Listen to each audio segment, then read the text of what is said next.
Peggy 16.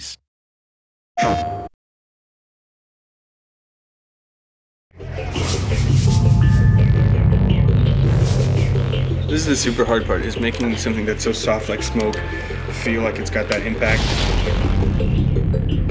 Our main character, Delson, has basically the coolest power. It's like going up to a genie and asking for more wishes. What happens is when he's near other conduits, he picks up their ability. The first power that he gets is the smoke power.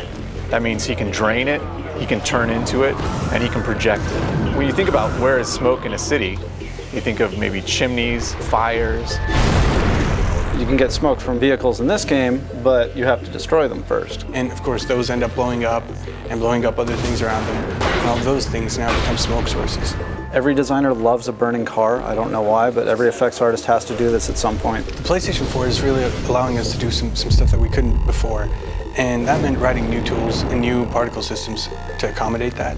All of our particles are self-shadowing, taking environment light. You can see that the particles are actually affected by the environment shadows as well. It just makes everything feel more connected to the world. It brings it all together. Honestly, for me, the effects are the coolest part of the game right now. In a fluid fashion, you can combo up melee hits to dashes and moving away evasion stuff, to shooting, to dashing back in. You can dash through guys, grab them, flip them over. Bam! Oh, that's beautiful. It inspires that visceral reaction in people when they see it. So it tosses things in the air, and then they kind of like almost hover with some smoke around them, and then they blow up. Instead of just, it's actually windy gusts of. It's like, yeah. Whoa, I'm like, you know, whirlwind of smoke. Me too, and these bad guys, right? And then at the end, all this crap's in the air. Wow.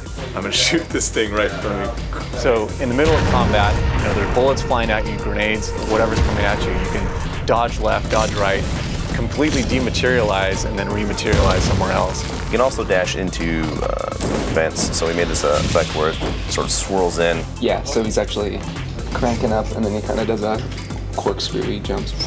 It's one of those things that just gives you all this energy, and you can sort of jump into combat, jump into action, and you feel so powerful and quick, and you almost want to get surrounded. You're waiting for that moment to get surrounded so that you could just unleash this power that they didn't even know you had. Delson is basically conjuring up a storm of smoke and ash. I think that if you timed out, like, you can push all the ambience down and it gets kind of quiet, almost like an inhale. Yeah. Kind of has that. We were really pushing it. Let's have Delson go as high as freaking possible. Here he is in the air, he kind of tucks in. By the time it gets to, you know, about here, he's pretty much reformed at that point, yeah. And then he kind of dive bombs in. And at that point, he's kind of like dematerialized. Anything breakable, it's going to destroy. Yeah. Any car, it's going to toss, tumble, throw. Yeah. Any person. Yep. Maximum number of things flying around in the air. We're trying to make you feel like you're this unstoppable force, and it takes wave after wave of enemy to give you a challenge. Your character is the weapon, and that's something that's really turned out to be a lot of fun.